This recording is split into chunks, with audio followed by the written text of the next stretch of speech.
안녕하십니까. 주식 전략 도깨비 벨류입니다. 7월 14일 증시 전략 올려드립니다. 자, 미국 유럽 증시 4일 연속 상승했습니다.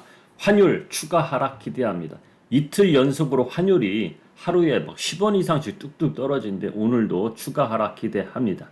자, 일론 머스크 호재의 XAI 갑작스럽게 출범한다. 그런 이야기가 어제 나왔기 때문에 기술주들이 주춤했었는데 기술주들이 어제 급등이 나왔고 간밤에도 또 급등이 나왔습니다.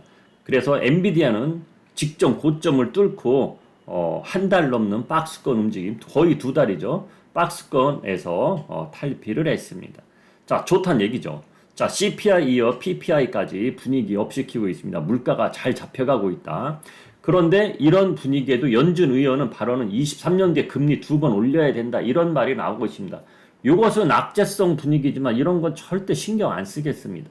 자, 분위기가 위로 가는 분위기든 아래로 가는 분위기든 호재와 악재는 다 나오게끔 마련입니다. 그렇죠? 그런데 올라갈 때 악재성 발언을 신경 안 쓸 때도 있는데 요 발언이 그런 내용이다. 그렇게 생각하시면 될 것 같습니다. 자, 제약바이오 생각보다 가는 듯. 자, 제약바이오는 바닥권이라고 제가 말을 했죠. 바닥권이지만은 야, 과연 제약바이오 사서 짧은 기간에 수익을 우리가 어느 정도 원하는 만큼 줄까? 기회비용만 나갈까? 기회비용 나가는 분위기였는데 어제 보니까 또 그렇지도 않고 좀 가는 것 같아요. 자, 그래서 이쪽에 관심 있는 분들은 또 너무 반도체에 쏠리지 않고 이쪽에도 관심 있는 분들은 편안하게 보시면 될 듯 합니다.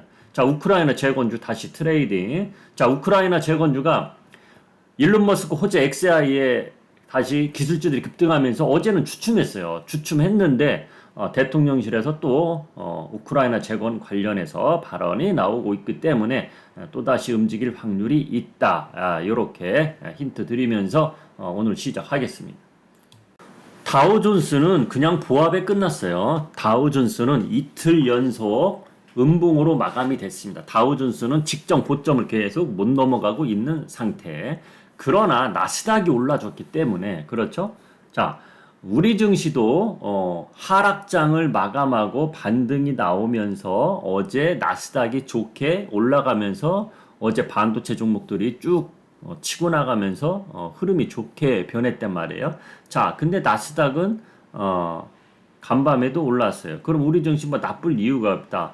자, 너무 보수적으로 보는 사람들은 다우존스는 못 치고 가네 이런 생각을 할 수도 있지만 그런 것까지 너무 신경 쓰면은 투자를 또 너무 소극적으로 가게 되는 겁니다. 제가 어제 왜 아침 전략을 1부에서 2부까지 추가적으로 추신 영상을 올려드렸을까요? 자, 지난주에는 하락장으로 갔고 이번 주에도 조심스럽게 조금씩 다가가자. 그러니까 현금 받는 걸 조금씩 들어가자고 월요일, 화요일 날 말씀을 드렸잖아요. 그런데 적극적으로 손이 안 가는 분들이 분명히 있을 거예요. 왜?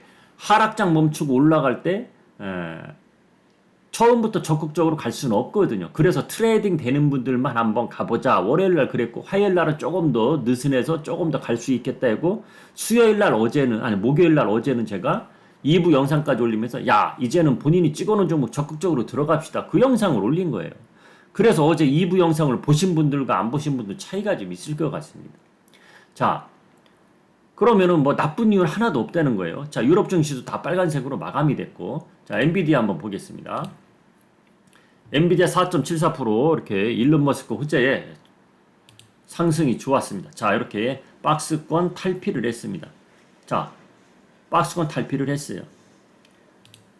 그리고 저는 요거를 봤습니다. 또, 자, 요거는 방금 시작된 거고, 요거는 신경 쓰지 말고 7시에 시작된 거고, 1% 넘게 빠졌어요. 1% 넘게. 자, 어제도 이렇게 빠지고 오늘 1포인트 넘게 또 빠졌습니다. 자, 4.00 이상에서 지금 하루에 1 이상씩 빠지고 이제 3.7까지 내려왔어요. 요거만 봐도 되는 거. 분위기는 이런 것만 봐도 됩니다. 분위기는. 자, 얼마 전에 하락장이 채권 수익률이 막 올라가는 거, 그리고 2년물하고 10년물 110 차이가 나는 거. 그런 것 때문에 분위기가 안 좋았잖아요. 근데 이게 바로 꺾였단 말이에요. 바로 꺾이고 있단 말이에요. 그게 중요하다는 거죠.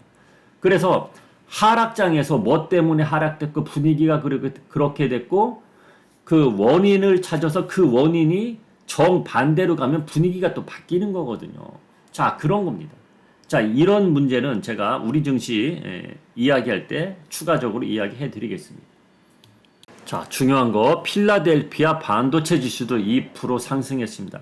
반도체 지수가 2% 상승한 거는 급등이라고 표현은 좀 그렇지만 준급등이라고 볼 수 있는 겁니다. 자, 이걸 보셔도 자, 이렇게 가고 있습니다. 자, 이렇게 가고 있어요. 자, 이래서 미국 증시는 더 이상 볼 게 없습니다. 그냥 분위기 좋다 보시면서 가는 거고, 그리고 본격적으로 실적 시즌이 왔습니다. 자, 실적 시즌 전망은 저는 어떻게 하냐면, 실적이 나쁘게 나오는 종목들은 많이 있을 거예요. 왜? 경기 흐름 아직 좋지는 않으니까. 그런데 컨퍼런스 콜을 다 좋게 이야기할 거라고 저는 생각하고 있어요. 자, 실적이 이렇게 나왔지만은 앞으로 3분기부터는 많이 좋아질 것이다 등등 이런 컨퍼런스 콜이 나올 거를 기대하면서 저는 올라갈 거라고 생각은 하고 있습니다. 자, 여기까지 미국 증시 이야기는 줄이고 우리 증시로 바로 넘어갑니다. 자, 프로야구 혹시 좋아하시나요? 제가 이번 주 시장 흐름을 프로야구에 빗대서 한번 이야기를 한번 해볼게요. 자, 두산 베어스가 최근에 9연승인가 했습니다. 9연승인가? 어제 비가 와서 10연승을 못했어요. 자, 그런데 두산 베어스가 여름에는 약한 팀입니다. 두산 베어스가 여름에는 약한 팀이에요. 이승엽 감독이 맡으면서 지금 잘 나가고 있는데 최근 9연승을 했기 때문에 6등까지 떨어졌다가 3등으로 치고 올라왔단 말이에요. 그런데 이게 있습니다. 자, 감독이란 사람 쭉 선수들 컨디션을 보면서 우리 팀의 전략이 있잖아. 우리 팀의 수준. 그렇죠? 이 정도 가겠다 했는데 최근에 9연승을 이끈 선수 중에 한 명이 박준형인가 영인가라는 신인이 있어요. 중고 신인인지 몰라도 갑자기 툭 튀어나왔더라고요. 3루수 보면서. 근데 이 선수가 갑자기 잘하는 거예요. 최근 몇 게임 동안. 그러면서 중요한 고비 때 안타를 쳐주고 수비도 호수비도 하면서 쫙 쳐주는 겁니다. 이런 점은 감독이나 코치진이 생각지도 않았던 거거든요. 야, 오늘은 질 것 같았는데 쟤 때문에 이겼네, 쟤 때문에 이겼네. 그러면서 연승을 이어갔단 말이에요. 자, 그것처럼, 자, 삼성전자도 최근에, 자, 제가 이제 현금 좀 준비해야 되겠습니다 하면서 쭉 빠졌단 말이에요, 지난주에. 근데 요번 주에 올라가는데 삼성전자는 그렇게 강하게는 안 갔어요. 여기를 못 넘어가고 있으니까, 아직은. 자, 오늘 잘 가겠죠? 자, 그런데 지수를 한번 봅시다. 지수가, 현금 좀 마련합시다 하고 쫙 됐단 말이야. 그런데 이렇게 기술적 패턴, 옵션 만기일 안까지는 2510 밑으로는 내려갈 수 없는 구조였으니까 이렇게 되다가 저는 옵션 만기일이 끝나고 나서 이렇게 또 내려올 수 있는 확률이 있다. 저는 그렇게 봤던 거거든요. 그래서 진입은 하더라도 일단은 트레이딩 되는 분들부터 좀 들어가고 화요일 날은 또 자, 일단 조금씩은 현금 받는 걸 조금씩 들어야 돼. 그래서 제가 우리 회원님들한테 신규 종목을 드렸다고까지 보여드렸잖아요. 그렇죠? 그런데 어제 갑자기 갭상승이 나온 거는 뭡니까? 갑자기 튀어나오면 뭐갑니까? 일론 머스크의 AI 관련주들이 최근 미국에서 한 달 넘게 주춤했었단 말이에요. 엔비디아도 그렇고 박스권에서. 그렇죠? 근데 일론 머스크가 야, 우리 출범하겠다. 타이밍적으로 딱 어제 나타났단 건 말이에요. 어제 그저께 나타난 거란 말이에요. 벌써 하루가 지났으니까. 그렇죠? 그래서 엔비디아 급등이 나면서 나스닥이 상승이 나오고 우리 증시도 어제 한미반도체 상한가 가고 왜? 엔비디아 직접적인 수혜주가 우리나라에서 한미반도체가 가장 크게 보거든요. 왜? 하이닉스 납품업체니까. 그래서 분위기가 싹 바뀐 겁니다. 그렇게 갑자기 튀어나오는 거예요. 갑자기. 지금 분위기가 그렇게 됐단 얘기입니다. 그래서 어제 제가 2부 영상까지 올려드린 거예요. 제가 아침에 1부 영상 올려드리고 2부 영상 올려드리는 거 보셨습니까? 아니에요. 그렇죠? 그런데 그걸 보고 힌트를 얻으셔야지 이 주식시장이라는 게 하락이도 그렇고 상승도 그렇고 자, 우리 개인 투자자분들 이제 상승 갈 거니까 준비하세요. 그렇게 편안하게 신호 줄 때도 있지만은 갑작스럽게 나타나는 이게 주식시장이에요. 그렇죠? 자, 그런데 뭐 배 아파서 댓글에 욕설을 다는 분도 있고 제가 어떻게 현금 받으려고 하고 나서 현금 받는 거 투자하세요. 집중 들어가세요. 막 한 분 한 분 손잡고서 구독자분들한테 이야기 해줘야 되니까? 그건 아니잖아요. 센스 있게. 자, 이제부터 조금씩 들어갑니다. 그리고 어제 2부 영상까지 올리면 본인이 찍어놓은 종목 적극적으로 들어갑시다. 이렇게 영상 올려드렸으면 됐지 뭘 어떻게 해야 되느냐 이거죠. 그걸 꼭 알고 계시기 바랍니다. 그래서 매일매일 들으라고 하는 겁니다. 영상 놓치지 말고 매일매일 들으라 하는 겁니다. 자, 이런 얘기 길면 좋지 않으니까.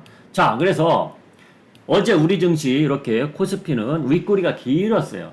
그러나 이거 어제 마감 그래도 신경 쓰지 말자 그랬죠. 자, 그리고 지수는 신경 쓰지 말고 당분간 종목에만 바라보고 있자. 원하는 종목들은 괜찮게 움직일 것이다. 저는 그렇게 보고 있다는 겁니다.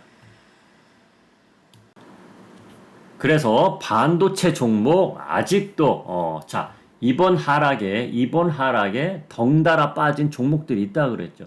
저희 회원님들 엊그제 들어간 종목도 요 하락장에 반도체 종목인데도 급등이 나왔다가 20% 가까이 빠졌어요. 그런 종목도 있다. 그런 종목을 골라서 들어간 거예요. 그런데 이틀 동안 5% 수익을 줬단 얘기예요. 오늘도 추가적으로 또 가겠죠.